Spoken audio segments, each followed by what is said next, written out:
Hey party people, I'm Sean Mullen from RampantDesignTools.com, and today we're going to do something pretty cool. I'm going to show you how to add real gun effects, that's right, real gun effects, to your action scene in Adobe Premiere Pro. Not using After Effects, not using a compositing program, 100% real gun effects, muzzle flashes and smoke effects, real stuff, straight in Premiere. So how do we do that? First, we need to get some muzzle flashes and gun effects like we talked about. So go to 4kfree.com, 100% free, just sign up there, ciao, and then scroll down to visual effects and click on gun effects. We're using the exact same clips that are in the 4K free version right here. Now, of course, if you want more, and we love it if you do, go to RampantDesignTools.com and download our gun effects. They're over 300 of them. They're massive resolution. Thank you so much for your support. But like I said, we love everybody. So if you can't afford them or if you don't want them, that's great. Go to 4kfree.com and load yourself up for free. All right, so what do we do here? There's only a couple steps that you need to do, especially in Premiere, in order to give yourself a really cool looking gunshot for your scene. First thing we need to do is give dude here some muzzle flashing. So we need to scrub through and figure out where we're going to put it. So that looks pretty good right there. And I'm going to go ahead and hit M, which will leave a marker right here, as you can see. That way if I'm screwing around or if whatever happens, I hit the mouse or if I just don't remember, I don't have to refigure it out, you know. So cool. That's where we're going to put our muzzle flash. Next thing we need is a flash. Like I said, I got these from 4kfree.com, so I'm going to go ahead and drag this muzzle flash over here.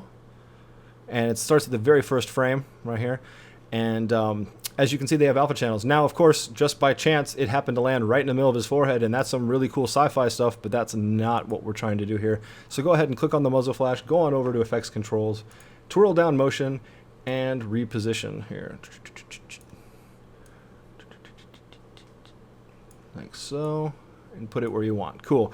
Now, like I said, these have alpha channels, so if you don't want to use blend modes, you don't have to, but I blend everything. I blend it all. So go ahead and go over to opacity right here, twirl it down, and switch blend mode from normal to screen. Pow. I like that better. That's entirely up to you when you're designing your style. It's 100% stylistic preference. So if we roll back and hit play, boom, we've got a muzzle flash, right? Now, of course, for me, I add a couple more steps to make this work a little bit better. The next thing we need to do is add some smoke. So let's go ahead and grab our smoke shot right over here. And I just randomly put it in the middle of the shot because I'm going to reposition and scale and everything. So go ahead and click on smoke and twirl down motion in the effects controls and move it over, move it up. And obviously this thing is massive. This is not a rocket launcher, so let's go ahead and dial this down to about, I don't know, 40 or so. That's cool. And then move it back and move it down like so. That's going to be the general area I'm going to put it. I'm obviously going to have to move this clip around a little bit in order to get it to work. But before I do that, I am going to twirl down opacity and switch blend mode from normal to screen because, like I said, I blend it all. See, that to me looks a lot better. Now let's go ahead and move this clip down in the timeline just a little bit so it's not starting before the muzzle flash. And we can turn the muzzle flash off here and just do smoke. And you can see that's pretty cool. And the reason why we do this is it really does help. I may have to, I may reposition this just a little bit like so. Smoke is a secondary effect. You obviously don't need to have it, but it really does help, right? So that's pretty cool. Now we'll turn this back on and mix it with our muzzle. Cool. Now the smoke is a little more prominent than I want it to be, so that's easy. Just go ahead and make sure you're highlighting your smoke and go up to opacity and turn off this stopwatch because I'm not keyframing this opacity, and just dial this down. Let's do it on maybe half, 50%. See what that looks like. Roll it back. That's what I'm talking about. All right, now we're getting there, right? So if we consider smoke a secondary effect, there's another secondary effect or even a tertiary effect that I do, and this is the last effect that you need to do, and it's called reactive lighting. We're emitting this giant ball of light, right? But there's nothing happening in the scene. There's no reaction. There's no reactive lighting. So that's why I left these layers blank here. You could probably do it with just one, but in case you want to double it up, you can do this. So go ahead and highlight your original clip, your footage layer here, and go ahead and option click or alt click it and drag it up. That's duplicating it, right? Let's go back to our mask, or excuse me, let's go back to our marker layer. I was getting ahead of myself there. And we're going to go ahead and mask. My brain's speaking faster than my mouth here. Dial down opacity, and you're going to see these options right here. Right here, this fun little pen tool. Go ahead and click on it. Now this is not like your After Effects pen tool. It's a little bit more wonky than that, but it's okay. It gets the job done. So let's go ahead and just start slowly tracing, because if you go too fast, I want you to do, oh, look at that, I'm turning. So go ahead and slowly go up and around the gun. Now don't worry about it being a hard-lined roto. It's all good. And just go up around his face and a little bit into his head. And then onto his arms, and down the clip here.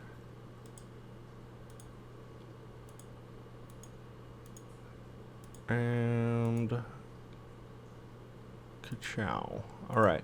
So this is probably the ugliest matte that's ever been created, and that's deliberate. So let's go ahead and go back over here to our effects controls, and right here where it says opacity, turn the blend mode from normal to, let's do add. Boom. Now we get to see exactly what the matte looks like. If I click off blur, you can see that is one hideous looking matte. So what do we do to fix that? Go ahead and go to our mask feather here and dial it way out. There we go.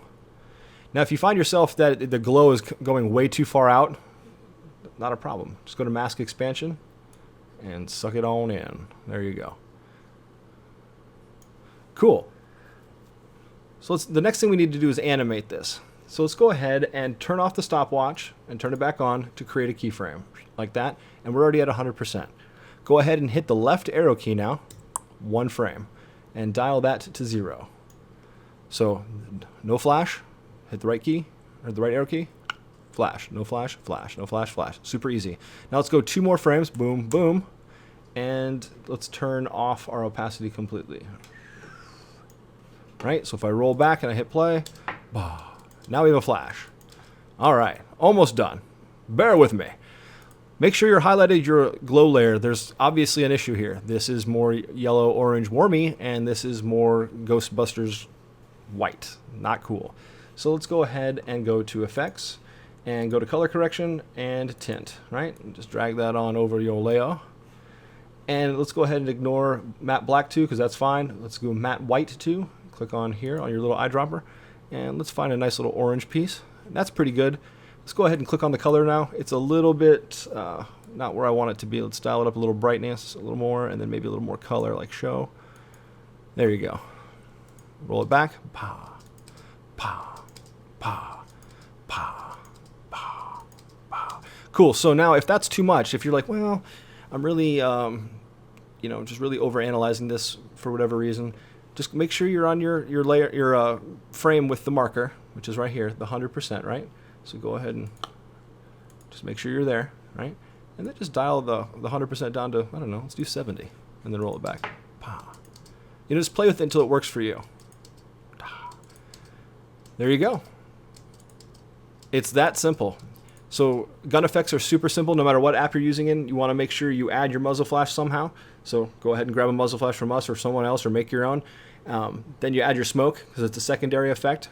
And then, of course, add some reactive lighting. So it's muzzle flash, smoke, reactive lighting. Just like so. So, like this.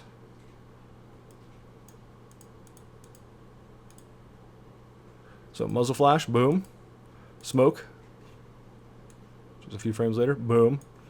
And reactive lighting. Boom. See?